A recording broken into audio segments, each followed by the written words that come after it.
2026년 우리는 인공지능이 영화를 만들고 자율주행차가 거리를 누비는 시대에 살고 있습니다. 그런데 이상하지 않나요?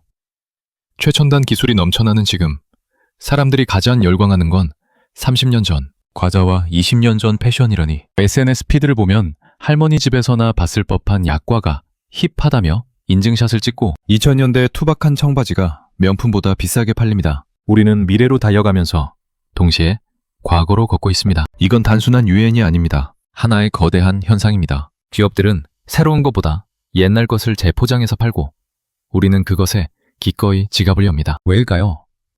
우리는 정말 과거가 그리워서 돈을 쓰는 걸까요? 아니면 다른 이유가 있을까요? 오늘은 이 기묘한 현상의 정체를 파헤쳐 보겠습니다. 요즘 편의점 진열대를 보면 타임머신을 탄 것 같습니다. 1990년대 단종되었던 과자들이 리미티드 에디션이라는 이름으로 부활하고 한때 촌스럽다고 여겨졌던 할머니표 디저트, 약과와 양갱이 SNS 핫플레이스의 시그니처 메뉴가 됐습니다. 패션계도 마찬가지입니다. Y2K 스타일이라 불리는 2000년대 초반 패션이 전 세계를 휩쓸고 있죠. 낮은 허리 청바지, 나비 클립, 플립폰 모양 핸드폰 케이스까지. 영화관에서도 이 현상은 뚜렷합니다. 2025년 한 해에만 10편이 넘는 고전 영화가 재개봉했고 그중 상당수가 손익분기점을 넘겼습니다. 심지어 넷플릭스와 유튜브가 지배하는 시대에 DVD와 카세트 테이프 판매량이 다시 증가하고 있다는 통계도 나왔습니다. 이건 한국만의 현상이 아닙니다. 미국에서는 스트레인저 땡즈가 80년대 향수를 자극해 대박을 쳤고 일본에서는 쇼와 시대 레트로 카페가 줄을 잇습니다. 전 세계가 동시에 과거로 회귀하고 있습니다. 단순한 우연일까요? 그렇다면 왜 하필 지금 이 시점에 이런 일이 벌어지는 걸까요? 이 질문에 답하려면 우리 뇌 속으로 들어가야 합니다. 심리학자들은 이 현상을 무드 리페어 효과로 설명합니다. 간단히 말하면 우리 뇌는 현실이 불안하고 예측 불가능할 때 가장 안전하고 행복했던 시절로 도피하려는 본능이 있다는 겁니다. 2026년 현재 우리는 어떤 시대를 살고 있나요? 경제 불황, 일자리 불안정, 기후위기, 국제정세 불안, 미래가 불투명하기만 합니다. 이럴 때 우리 뇌는 자동으로 안전 모드로 전환됩니다. 그리고 가장 안전한 곳은 어딜까요? 바로 이미 경험했고 살아남았고 그때는 행복했다고 미화된 과거입니다. 어릴 적 먹던 뽀빠이 과자 하나가 우리를 걱정 없던 그때로 데려가는 거죠. 재미있는 건 그 행복했던 과거가 실제로는 그렇게 완벽하지 않았다는 점입니다. 하지만 기억은 자동으로 나쁜 부분을 지우고 좋은 부분만 남깁니다. 이를 로지 레트로스펙션이라고 하는데 말 그대로 장밋빛 회상입니다. 우리는 과거를 사는 게 아니라 미화된 과거의 환상을 삽니다. 그리고 기업들은 바로 이 환상을 팝니다. 그렇다면 기업 입장에서는 이게 얼마나 매력적인 전략일까요? 새로운 브랜드를 만드는데 얼마나 걸릴까요? 시장 조사, 네이밍, 디자인, 마케팅, 인지도 구축 최소 수년이 걸리고 실패 확률은 80%가 넘습니다. 하지만 이미 20년 전에 성공했던 브랜드를 다시 꺼낸다면 이미 검증된 IP 지적재산권을 재활용하는 셈이니 리스크가 확 줄어듭니다. 2022년 부활한 포켓몬빵이 대표적 사례입니다. 단종된 지 20년 만에 재출시됐는데 출시 한 달 만에 1억 개가 팔렸습니다. 신제품 개발 비용은 거의 제로. 마케팅 비용도 입소문으로 절감.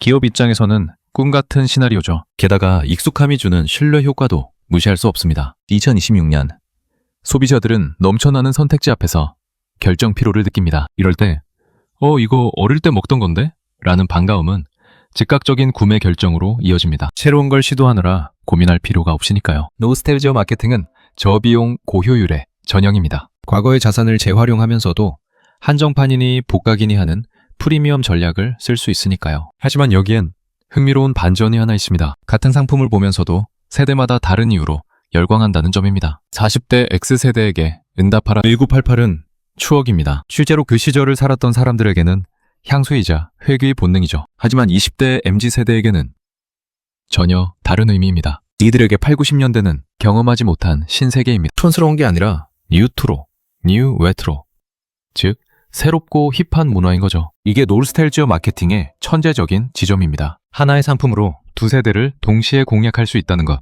X세대는 옛날 생각나네 라며 사고 MZ세대는 이거 완전 힙하다며 삽니다. 같은 약과를 두고 한쪽은 할머니 때 기억을, 다른 한쪽은 인스타그램 감성을 떠올립니다. 재미있는 건 소비 패턴도 다르다는 점입니다. X세대는 실용적으로 구매하지만 MZ세대는 인증을 위해 구매합니다. 하이메니얼 카페에서 약과를 먹는 게 중요한 게 아니라 그걸 찍어 올리는 게 중요한 거죠. 같은 상품, 다른 이유. 그러나 결과는 같습니다. 완판. 이런 세대 간 융합 효과는 시장을 2배로 키웁니다. 하지만 모든 노스텔지어 마케팅이 성공하는 건 아닙니다. 성공한 케이스들에는 공통점이 있습니다. 과연 무엇일까요? 2023년 타짜 재개봉은 대박이었지만 2024년 타짜 3 신작은 망했습니다. 무슨 차이일까요?